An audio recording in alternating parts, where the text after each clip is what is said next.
Sama juga dengan kalau jemaah meninggal. Untuk paramedik tu datang dan sahkan kalau dia meninggal kat hotel lah. Jadi kita kena tahu macam mana nak handle manusia-manusia macam ni. Perangai macam ni macam mana kita nak handle, perangai macam tu macam mana kita nak handle. Grad tahun 2023 rasa, 2022. 3 tahun awak jadi CEO.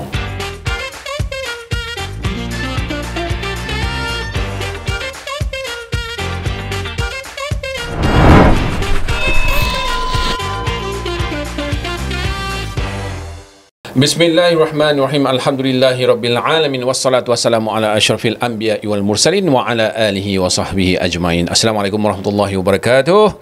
Dan selamat bertemu kembali dalam podcast Haji dan Umrah yang dibawakan khas kepada anda oleh YEG Academy, dan kami sudah pun tampilkan ramai sekali jemputan-jemputan kita yang terdiri daripada alumni Dumai, apa orang kata fakulti pengurusan haji dan umrah ini sendiri. Bermula dengan Dumai, diploma haji dan umrah, kemudian ya kita ada ijazah, peringkat ijazah untuk diploma haji dan umrah. Sebelum tu sijil pun ada juga, SPHU, dan baru-baru ini dilancarkan untuk peringkat master haji dan umrah. Masya Allah, ini satu pencapaian yang cukup hebat sebenarnya, dan melambangkan juga yang sekarang ini permintaan untuk graduan haji dan umrah semakin berkembang, semakin banyak. Dan hari ini kita tampilkan kepada anda salah seorang lagi alumni untuk Dumai yang sekarang ini, jangan tak percaya, pada usia 23 tahun telah pun menjawat jawatan sebagai CEO sebuah syarikat pelancongan berlesen. Jadi kita ucapkan selamat datang dan salam perkenalan kepada Tuan Ahmad Najmi bin Ahmad Nazri. Assalamualaikum Tuan. Waalaikumsalam warahmatullahi. Masya Allah, handsome, muda, bergaya, seorang CEO di syarikat Hijrah Alliance Travel and Tours, ya. Betul. Masya Allah. Boleh kenalkan diri dulu, latar belakang, asal mana apa semua, ya. Nama saya Ahmad Najmi bin Ahmad Nazri. Berumur 23 tahun, berasal daripada Rawang, Selangor. Orang Rawang dekat mana tu? Bandar Country Homes. Country Home, saya pernah duduk Emerald. Gitu. Saja nak beritahu kan. Okey. Lepas tu memang asal di sana? Memang asal dari sana. Oh, lahir semua dekat sana? Lahir dekat Kuala Kubu. Kemudian sekolah rendah di Perak. Kemudian di asrama. Kemudian kembali ke Rawang semula. Masya Allah. Saya banyak saya kagum. Sekarang ni saya tak tahu dah. Dulu memang susah nak cari CEO bawah umur 30 tahun pun susah. CEO kebanyakannya 40 tahun ke atas. Tapi umur 23 boleh jadi CEO. Sebelum ke tugasan itu yang saya nak tanya kepada Tuan Najmi, saya nak tanya dulu macam mana ni sebenarnya latar belakang pendidikan itu yang membawa kepada Dumai. Membawa kepada Dumai. Saya bersekolah menengah di sebuah sekolah menengah biasa di Perak. Tetapi saya mengambil aliran KAA atau RKA lah, kelas rancangan khas Arab. Rancangan khas Arab, Masya Allah. Boleh cakap Arab dah ni? Mestilah boleh kan. Syuya. Okey, lepas tu rancangan khas ni maknanya dia bukan peralihan, dia macam lompat kelas ke atau macam mana? Dia bukan lompat kelas, dia cuma dia beri subjek tambahan untuk ambil Arabik lah. Okey. Dan kemudian selepas Arabik tu macam mana boleh masuk Dumai, ataupun ada masuk aliran agama dulu ke atau macam mana? Saya tak ada background daripada sekolah agama ke apa. Memang lepas habis SPM tu dapat apa orang kata, dapat mesej daripada ayah lah berkenaan dengan iklan Dumai tu. Yang menariknya, yang kebanyakan saya bertanya lah, mereka yang sudah pun menjadi seseorang menjawat jawatan di sebuah syarikat ataupun yang dah berjaya menjadi mutawif dan sebagainya, permulaan mereka diorang tak terfikir pun sebenarnya kan nak masuk dalam Dumai, tak terfikir pun nak jadi mutawif satu hari. Macam Najmi sendiri, masa tu sebelum jumpa kos Dumai ni, apa dalam kepala, impian tu nak jadi apa? Saya ni cerita selepas habis SPM lah. Selepas habis SPM, saya bekerja separuh masa di sebuah restoran F&B lah, dalam industri F&B. Kemudian selepas itu masuk PKP. Jadi saya tukar bidang, saya masuk kerja kilang.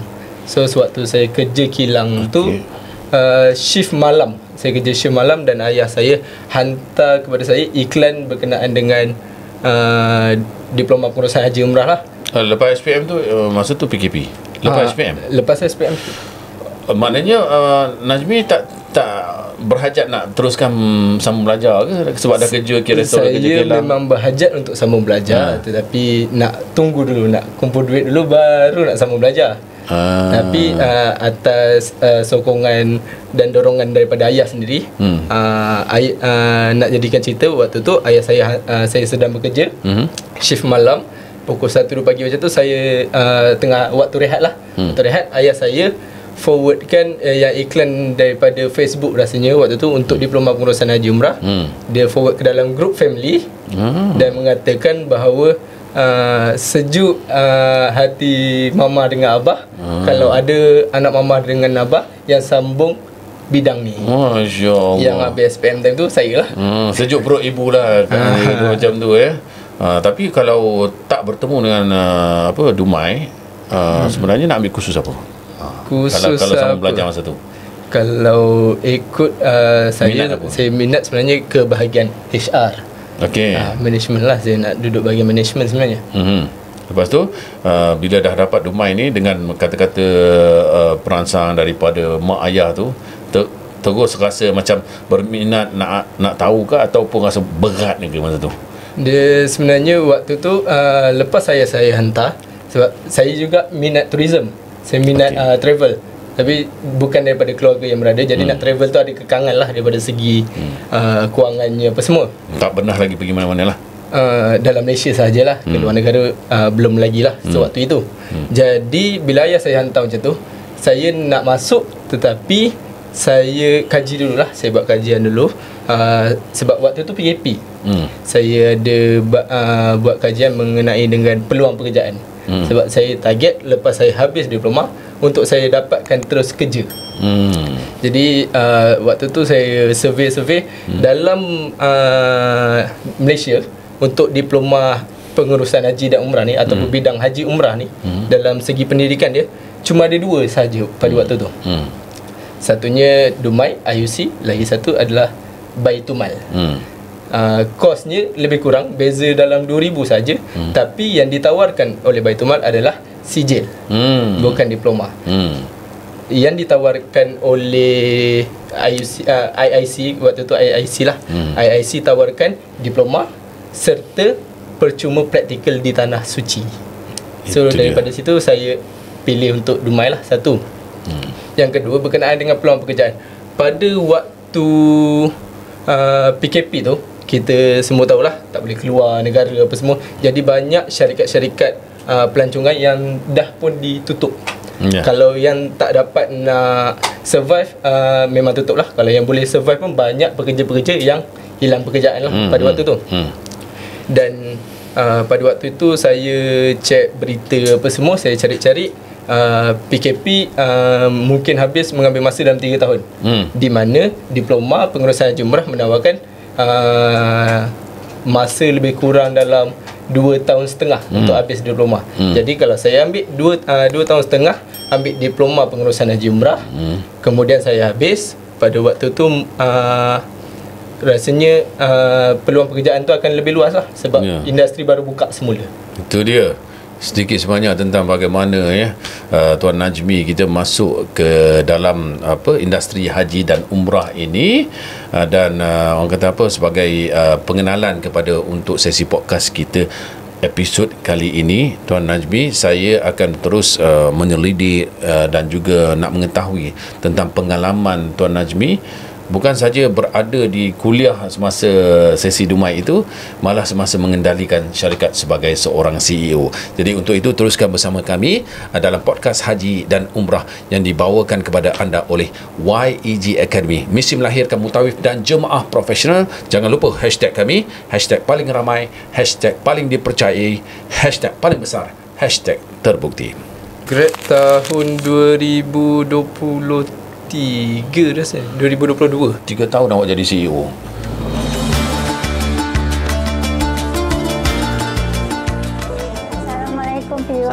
Nama saya Hidayah. Saya ada nak tanya soalan sedikit lah dekat PU. Okey, bagaimana diploma haji dan umrah boleh memberikan nilai tambah kepada kerjaya seseorang dalam industri pelancongan Islam? Pertama sekali, sebenarnya kita tahu diploma Pusat Haji dan Umrah ni adalah satu program yang tak asing lagi, dan antara salah satu faktor yang hari ini kita perkenalkan kepada masyarakat, lebih lagi kepada anak-anak muda kita, kerana kemampuan mereka untuk berfikir luar kotak, untuk mengeluarkan lagi idea, untuk mencampahkan lagi cadangan-cadangan yang bernas supaya situasi ataupun demografi haji umrah tu tak tertumpu kepada golongan agamawan semata-mata. Jadi kalau kita dapat fahami hari ini, mereka bukan saja diajar dari sudut pengajar Islam, tetapi mereka juga diajar tentang pengurusan perniagaan, pengurusan dalam kumpulan, dan inilah yang memainkan peranan besar supaya mereka faham bahawa haji umrah ini bukan sahaja soal menjadi seorang mutawif, tetapi lebih fokus kepada untuk meningkatkan kredibiliti diri mereka sebagai seorang penjual di luar sana penting.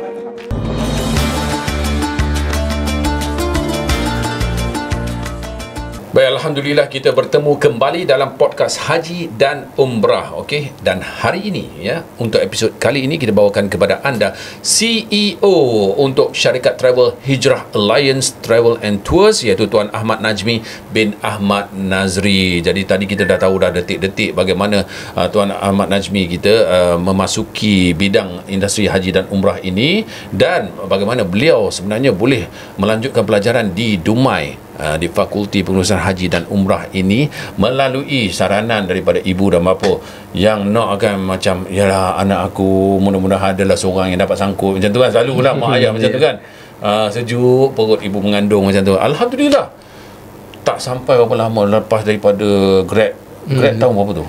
Grad tahun 2023 rasa 2022. Sekejap, 3 tahun awak jadi CEO. Wow, perjalanan yang hebat tu sebenarnya. Macam mana dia boleh berlaku dengan begitu pantas? Tu jadi CEO ke apa? CEO. Okey, saya lepas habis bukan selepas habis diploma haji umrah lah. Maksudnya ketika itu lepas habis kelas teori sampai SEM 6, SEM 7 adalah untuk latihan industri. Jadi saya dan beberapa orang rakan sekelas saya dihantar ke sebuah travel untuk menjalani latihan industri lah. Seperti sahabat-sahabat saya yang lain, semuanya dihantar ke Tanah Suci selepas dalam masa sebulan, tak sampai beberapa bulan terus dihantar. Ada 4 orang tu baru masuk hari ni, terus dihantar ke Saudi. Saya ambil masa 2 bulan sebab saya dapat department untuk outbound, inbound dan domestik. Ambil masa 2 bulan tu maknanya 2 bulan untuk praktikal ke atau macam mana? Ambil masa 2 bulan dekat base Malaysia, dekat HQ, sebelum dihantar ke Saudi. Okey, yang lain semua lebih awal lagi. Yang lain semua dihantar awal sebab diorang dah duduk department under umrah lah, operasi marketing dan sebagainya. Saya duduk department outbound, inbound dan domestik. So saya tidak dihantar lebih awal lah, di hold dululah. Dan saya orang terakhir sekali di HQ yang dihantar ke Saudi. Jadi apabila saya sampai sana, disambut dengan petugas-petugas ground dekat sana. Disambut dengan kompang tadi disambut dengan petugas-petugas ground dekat sana.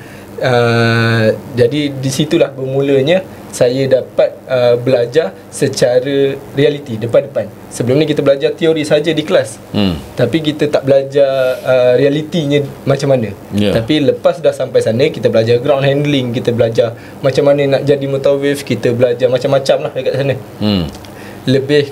Tapi saya lebih kepada management lah. Duduk sana buat jaga ground handling lah. Ya, dan itu okey, satunya tadi Najmi bagi tahu memang tak pernah keluar negara. Itu betul. Pertama kali tu. Itu pertama kali. Dan bila pertama kali diberikan tanggungjawab pula tu untuk bertugas sebagai pihak pengurusan kan.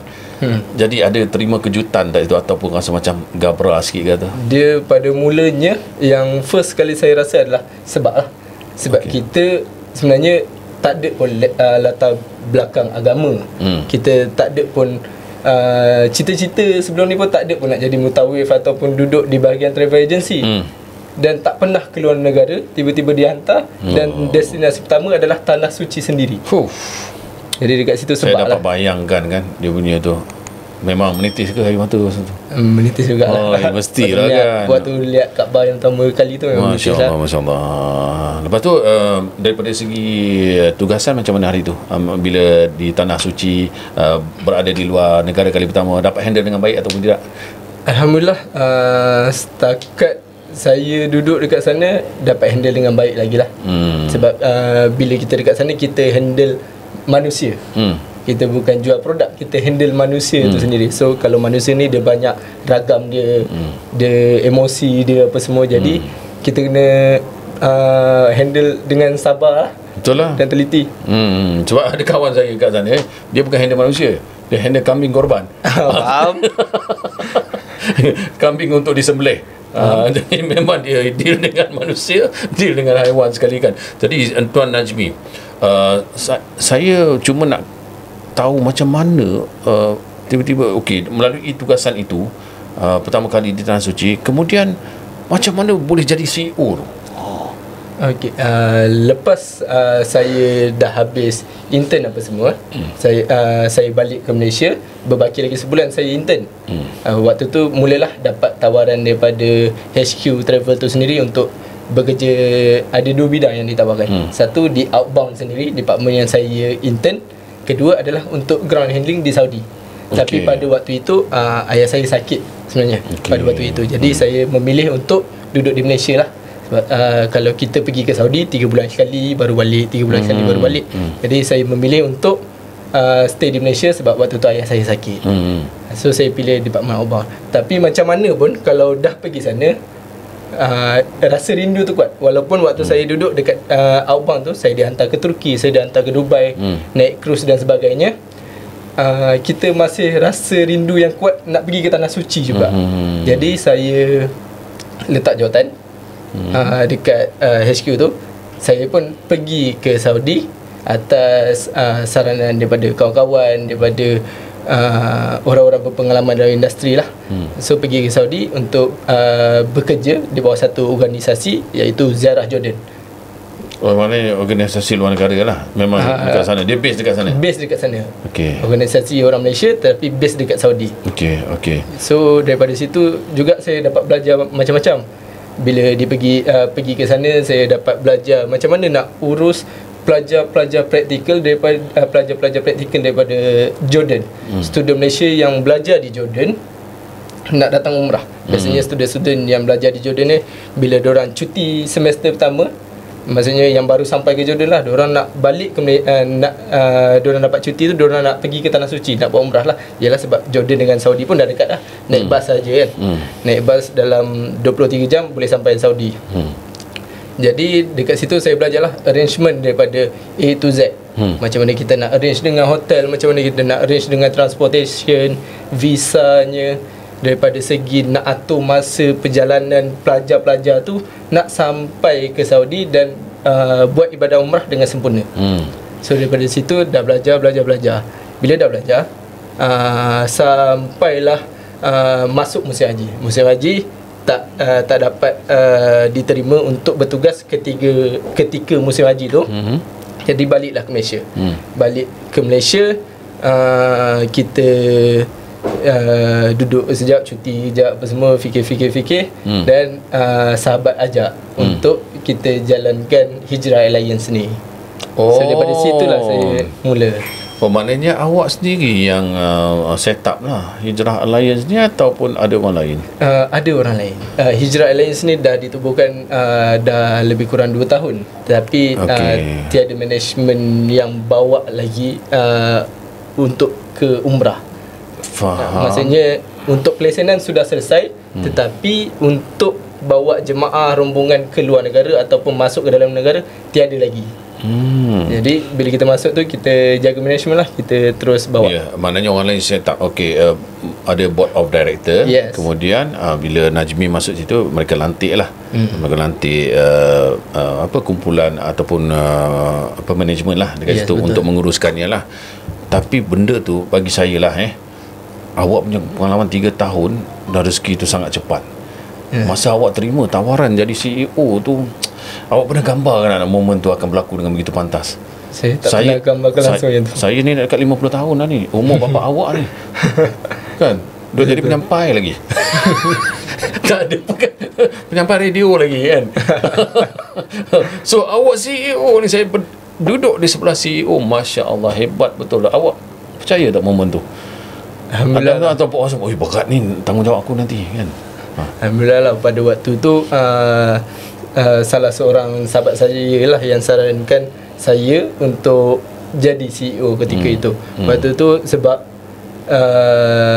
apa yang saya tahu, untuk jadi seorang CEO ketika itu, dia kena ada satu sifat ataupun ilmu macam mana nak mentadbir, nak menyusun atur tu. Jadi pada waktu itu, bila sahabat saya sarankan saya pun terima lah. Siapa sahabat tu? Sahabat saya tu adalah COO Hijrah Alliance, Encik Akil Syahrid. Oh, Masya Allah. Saya dengar, saya tengok senarai nama dia ada dekat sini sebagai tetamu ni. Ada, insyaAllah. Nanti datang je. Tapi dalam sebuah syarikat, CEO tu lebih tinggi lah sebenarnya. CEO tu lebih tinggi. Betul tak? COO tu memang di bawah sedikit lah. Dia sarankan awak tu ambil jawatan lebih tinggi daripada dia, macam tu. Lebih kurang macam tu lah. Sebab dia rasa awak berkelayakan lah. Mungkin saya pun rasa lebih kurang macam tu lah. Dia rasa sebegitulah. Saya rasa dia lebih bagus untuk naik, tapi dia rasa saya. Okey, apa cabaran menjadi seorang CEO pada usia muda?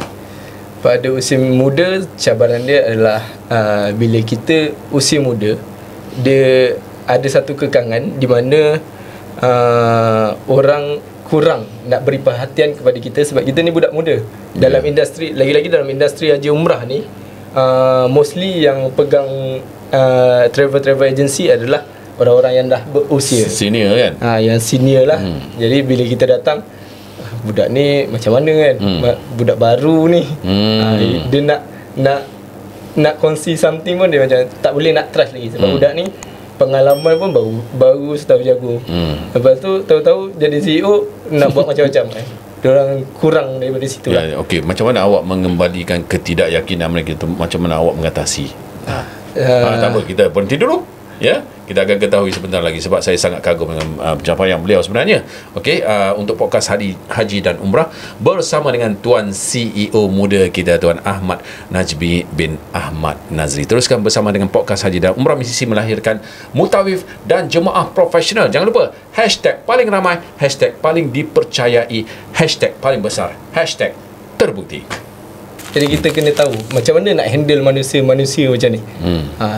Perangai macam ni macam mana kita nak handle, perangai macam tu macam mana kita nak handle.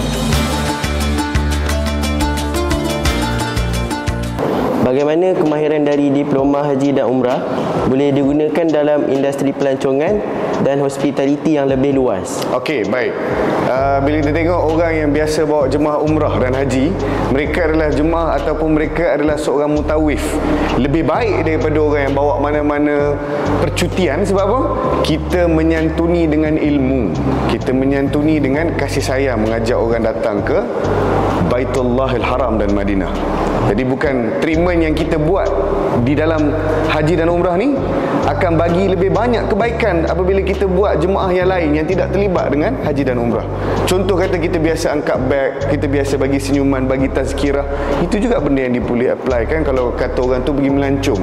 Tengok satu negara yang mungkin ada kesinambungan Islam seperti Turki, Palestin dan sebagainya.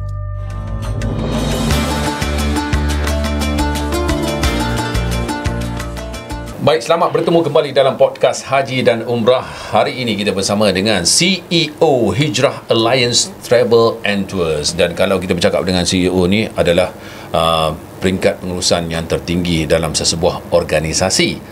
Dia tak macam board of director. Board of director mungkin di atas yang memiliki perniagaan itu sendiri, tetapi CEO adalah ketua kepada pengurusan. Jadi saya sangat kagum pada usia 23 tahun Tuan Ahmad Najmi kita berjaya menjawat jawatan CEO. Apa rasa mak dengan ayah? Itu saya nak tanya dulu. Rasa mak ayah. Rasa mak ayah bila Najmi dapat CEO ni rasa mak ayah, okey, pada awalnya saya cakap saya dapat CEO tu, mak ayah pun macam tak percaya mula-mula. Dia tak kira dia ni kaki kelentong ni.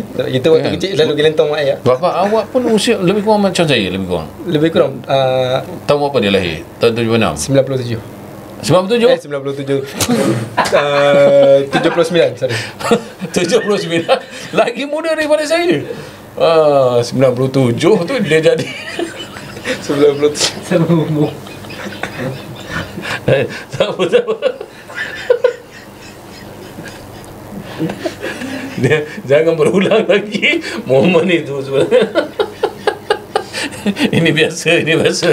Astaghfirullahalazim. Apa tadi? 1970 kacau. Maknanya bapa awak muda lagi daripada saya. Masya Allah. Mesti rasa seronok kan. Dia kata awak kaki kelentong mula-mula tu kan. Lepas tu apa bukti yang awak tunjuk kat dia? Buktinya adalah pada tahun lepas saya menerima anugerah award industri. Anugerah industri untuk alumni Dumai. So waktu tu mak ayah dijemput dan dapat waktu saya konvo selepas habis Dumai tu, saya dapat anugerah dekan. Tapi anugerah dekan mak ayah masih duduk di tempat ibu bapa duduk dengan waris lah, masih tempat-tempat biasa lagi. Tapi pada tahun lepas dijemput sebagai VIP lah, duduk di hadapan sekali. Masya Allah. So waktu tu baru nampak lah muka mak ayah tu, nampak diorang bangga. Saya tak dapat nak gambarkan lah anakku seorang CEO itu yang paling seronok sekali lah kan. Jadi berbalik kepada soalan yang saya tergendala tadi tu kan, macam mana Najmi mengatasi masalah ketidakyakinan mereka terhadap seorang CEO muda? Macam mana saya atasi adalah dengan kita apabila berjumpa dengan orang-orang industri yang lebih berusia daripada saya apa semua, kita akan tunjukkan sifat profesional kita lah. Walaupun kadang-kadang ada yang macam memandang rendah kita apa semua, tapi kita buat sebaik mungkin. Itu adalah cara kita untuk buktikan. Maksudnya kita contoh kalau diorang kata budak ni boleh ke bawa jemaah kan, tapi kita dah buktikan, kita dah bawa dah pun. Betul? Kita dah bawa beberapa grup apa semua. Jadi itulah bagi saya untuk patahkan diorang punya apa kita panggil, dia punya orang kata apa, ketidakpercayaan tu lah. Ketidakpercayaan tu. So nak patahkan tu dengan kita tunjukkan diorang bukti lah yang kita dah bawa apa semua, apa projek-projek yang kita dah buat. Jadi dekat situ diorang dah tak pandang rendah dah lah waktu tu. Hebat ni sebenarnya. Okey, sebagai seorang CEO syarikat untuk Hijrah Alliance, apa sebenarnya perancangan Najmi sendiri jangka untuk masa depan ni lah? Untuk dalam jangka masa panjang yang saya target untuk Hijrah Alliance adalah untuk membuka 63 cawangan di seluruh Malaysia. Sekarang ni dah ada berapa? Sekarang ni kita masih tiada lagi cawangan. Okey, ini yang tunggal lah, yang sekarang ni tunggal. Dan ditadbir oleh Najmi sendiri lah. Ya, betul. Target 63. Target dalam masa berapa tahun tu? Dalam masa lebih kurang dalam 5 ke 8 tahun kita target.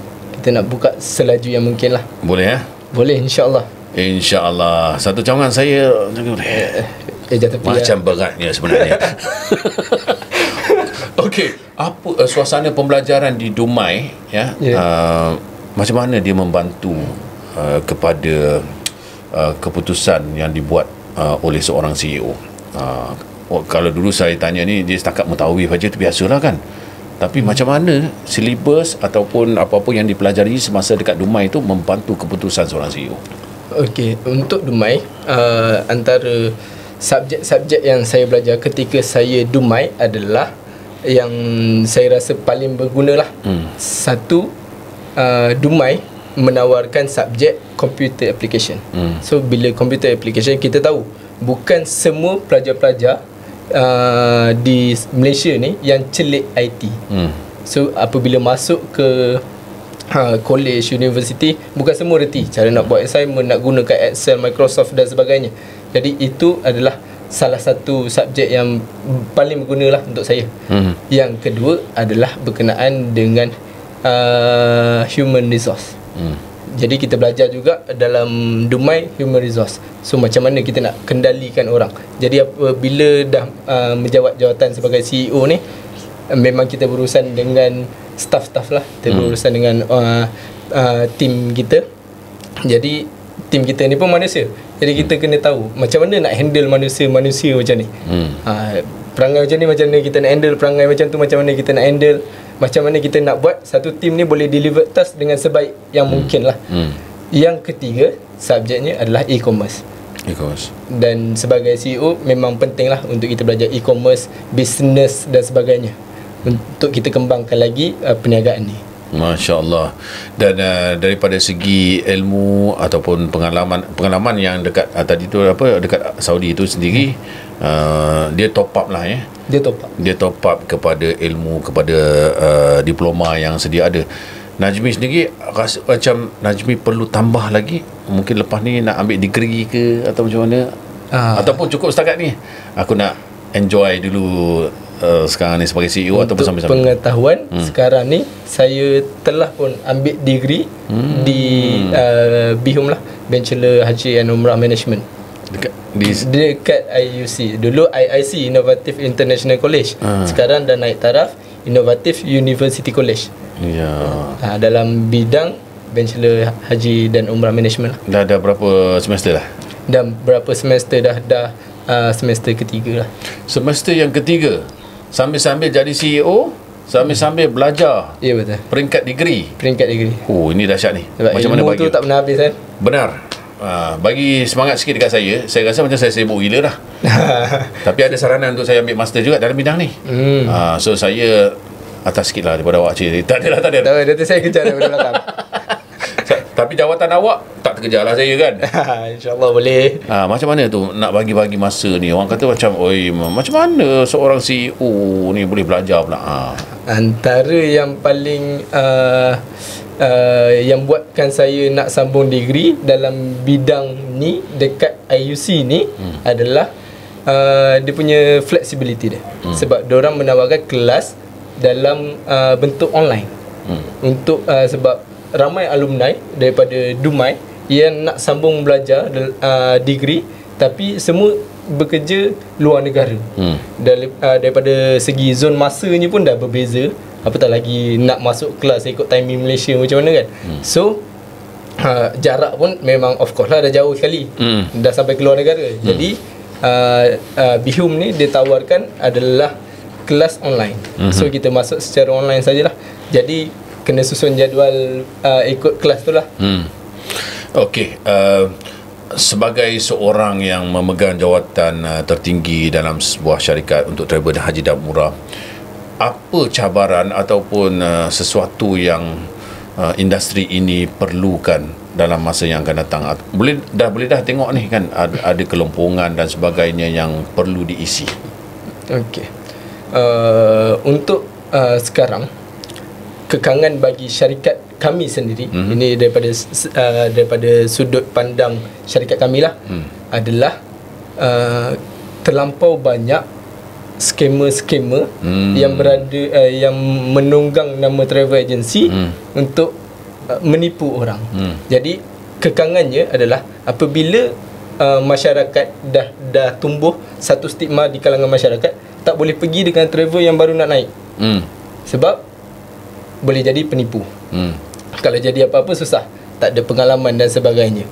Padahal travel-travel yang baru ni pun yang menguruskannya adalah orang-orang yang dah pernah bekerja di bidang tu. Betul. Maksudnya pengalamannya bukan dia daripada bidang lain lompat ke situ terus buka travel agency. Dia daripada bidang tu juga. Dia dah belajar lama, kemudian dia masuk, cuma dia baru buka syarikat saja. Jadi apabila terlampau banyak skema-skema ni, dia beri kekangan kepada syarikat-syarikat baru yang baru nak tumbuh, yang baru nak naik. Jadi yang perlu, sangat-sangat perlu saya rasa adalah untuk kita kena bantras lah skamer-skamer ni, supaya tak ada lagi orang kata kekangan yang boleh halang untuk anak-anak muda. Sebab kita tahu generasi yang dah berusia ni apabila memanglah travel-travel ni dah lama apa semua, tapi bila sampai satu masa perlu diambil alih oleh generasi yang muda lah pula. Jadi kalau kita tak percaya dekat anak muda, macam mana travel tu sendiri nak berkembang? Jadi macam yang salah satu contohnya Andalusia yang terbesar, Tabung Haji Travel, Tiram dan Reha Azhar dan sebagainya lah. Tapi satu perkembangan yang positif, sebab saya tengok industri haji dan umrah ni semakin lama semakin dikuasai oleh orang-orang muda. Dan seperti yang telah terbukti di sebelah saya ini, Tuan Nazmi kita dah pergi haji belum? Belum lagi. InsyaAllah didoakan. InsyaAllah. Mulut saya tersebut Tuan Haji tadi, mudah-mudahan lah Amin. Amin ya Rabbal Alamin. Okey, kita Alamin. berhenti seketika dan kembali selepas ini kita ada satu trivia. Segmen terakhir ni trivia. Yang kita akan tanyakan kepada Tuan CEO kita. Terus bersama podcast Haji dan Umrah, misi melahirkan mutawif dan jemaah profesional. #paling ramai, #paling dipercayai, #paling besar, #terbukti. Sama juga dengan kalau jemaah meninggal, untuk paramedik tu datang dan sahkan kalau dia meninggal kat hotel.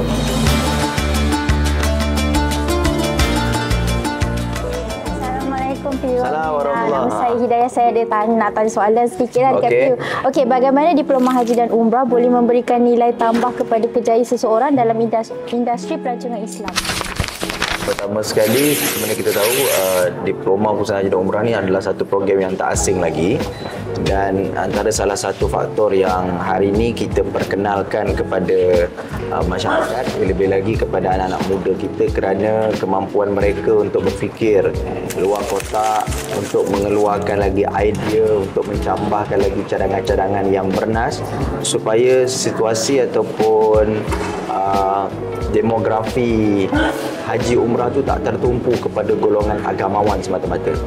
Jadi kalau kita dapat fahami hari ini, mereka bukan saja diajar dari sudut pengajar Islam, tetapi mereka juga diajar tentang pengurusan perniagaan, pengurusan dalam kumpulan, dan inilah yang memainkan peranan besar supaya mereka faham bahawa haji umrah ini bukan sahaja soal menjadi seorang mutawif, tetapi lebih fokus kepada untuk meningkatkan kredibiliti diri mereka sebagai seorang penjual di luar sana penting. Saya nak tanya, bagaimana kemahiran dari diploma haji dan umrah boleh digunakan dalam industri pelancongan dan hospitality yang lebih luas? Okey, baik. Bila kita tengok orang yang biasa bawa jemaah umrah dan haji, mereka adalah jemaah ataupun mereka adalah seorang mutawif. Lebih baik daripada orang yang bawa mana-mana percutian. Sebab apa?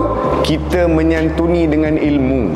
Kita menyantuni dengan kasih sayang, mengajak orang datang ke Baitullahil Haram dan Madinah. Jadi bukan treatment yang kita buat di dalam haji dan umrah ni akan bagi lebih banyak kebaikan apabila kita buat jemaah yang lain yang tidak terlibat dengan haji dan umrah. Contoh kata kita biasa angkat beg, kita biasa bagi senyuman, bagi tazkirah. Itu juga benda yang boleh apply kan kalau kata orang tu pergi melancong, tengok satu negara yang mungkin ada kesinambungan Islam seperti Turki, Palestin dan sebagainya.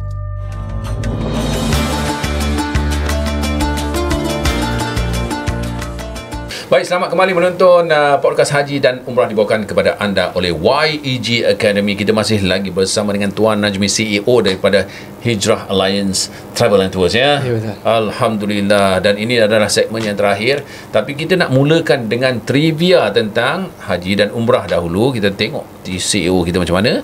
Tapi kalau siapa-siapa yang dekat situ yang tengah tengok kita punya podcast ni, bolehlah type untuk cuba menjawab sekali, okey? Okey. Soalan yang pertama, anda bersedia? Sedia. Soalan ini bernilai tidak ada nilai. Okey. Apakah nama tempat jemaah wajib bermalam selepas berwukuf? Tempat jemaah wajib bermalam selepas wukuf. Ya. Muzdalifah. Muzdalifah. Betul. Selepas Muzdalifah? Selepas Muzdalifah bermabit di Mina. Ya. Selepas Mina? Selepas Mina. Pembina apa? Hotel sendiri. Betul tak? Betul. Sebab dia dah kembali untuk tawaf. Baik. Okey, betul jawapan yang tadi tu, yang mula-mula tu je kita perlukan, iaitu Muzdalifah selepas berwukuf.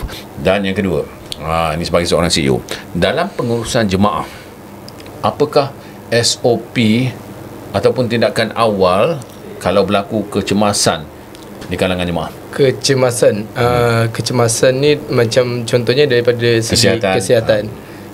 Kalau jemaah tu kita lihat pada mata kasar, dia sakit yang biasa-biasa saja seperti demam apa semua. Selalunya travel agent dia ada ground handling, petugas ground handling. So petugas ground handling ni akan bantulah sama ada belikan ubat, sebab kita tahu kalau untuk pergi ke hospital mengambil masa yang lama daripada segi nak beraturnya, pengurusannya apa semua adalah sangat lama. Jadi kalau sakit yang biasa-biasa, kita akan bagi ground handling kita, maksudnya sakit yang kita tahulah, contohnya demam dan sebagainya. Kalau penyakit yang kita tak tahu, kita memang akan bawa teruslah ke hospital.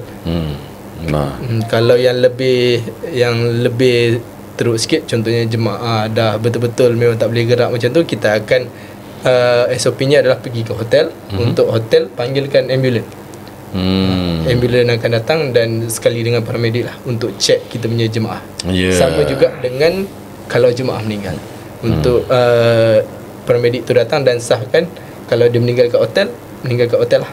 So lepas tu baru ada SOP yang seterusnya lah untuk pergi dapatkan CJ kematian dan sebagainya. Tuan Najmi memang dah bersedia dengan ilmu itulah, ya, lengkap dengan ilmu, kena bersedia dengan dalam apa jua keadaan sebenarnya. Masya Allah, saya boleh katakan jawapan yang diberikan adalah betul, sebab saya pun baru tahu tentang SOP itu. Jadi sekarang ni kita nak minta Tuan Najmi, okey, untuk mereka yang tengah menonton sekarang ni, mungkin terdiri daripada adik-adik yang mungkin dah habis SPM ataupun nak ambil SPM tak lama lagi. Lepas tu nampak pula podcast yang macam ni kan, nampak Tuan Najmi kita jadi CEO dalam usia yang muda. Bukan sekadar jawatan itu sebenarnya kan, tapi kita nak seru mereka untuk menyertai industri haji dan umrah ni, kerana terdapat banyak kebaikan, terutamanya daripada segi kita menyantuni jemaah, dapat berada di tanah suci, dan selebihnya saya minta Tuan Najmi sendiri serukan. Okey, jadi untuk pelajar-pelajar lepasan SPM dan ada yang berminat nak sambung di diploma pengurusan haji umrah, ataupun yang dah ada diploma nak sambung degree dan sebagainya, sangat disarankanlah untuk ambil dalam bidang haji umrah itu sendiri. Okey, lagi-lagi buat yang tak pernah sampai ke Mekah dan Madinah. So kalau ambil diploma pengurusan haji umrah ni, memang ditawarkanlah untuk pergi ke Tanah Suci secara percuma. Dan yang saya tahu, untuk degree memang ditawarkan adalah untuk dapatkan lesen travel. Sebenarnya dapat lesen travel untuk menguruskan travel sendirilah sebenarnya, ataupun cawangan sebegitu, untuk pelajar-pelajar yang ambil degree. Masya Allah. Dan adakah itu juga menjadi matlamat kepada Najmi Sadari sebab tengah ambil degree ni? Saya tengah ambil degree, saya target untuk cawangan lah pula. Kita nak buka cawangan yang lebih besar. Cawangan Hijrah Alliance Hijrah Alliance Travel. Dan mungkin kalau ada pelajar-pelajar yang masuk Dumai lepas ni yang perform dan sebagainya, kita boleh tarik untuk buka cawangan dengan kita pula. InsyaAllah. InsyaAllah, itu dia. Tapi kalau ada perempuan-perempuan nak jadi cawangan, tak ada dah. Saya gurau je. Dah kahwin belum ni? Belum lagi. Belum lagi, insya-Allah, ya.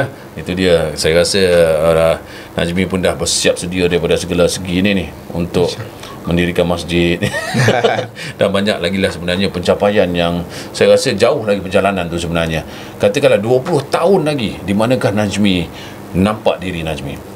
Dalam 20 tahun lagi, saya targetkan Hijrah Alliance ni bukan sahaja buat umrah saja, kita nak buat yang lebih besar lagi. Kita nak buat untuk outbound, kita nak buat tarik orang luar pula masuk Malaysia, rasa macam mana keadaan di Malaysia sebenarnya, bagaimana adat budaya negara kita sendirilah. Yang tu yang target terbesar saya lah. Saya nak invite orang luar untuk datang ke Malaysia. Ya. Dan apa harapan daripada Najmi sendiri sebagai seorang CEO di sebuah syarikat untuk industri haji dan umrah itu sendiri? Seperti yang kita tahu, bidang haji dan umrah Malaysia sekarang ni memang dah terurus.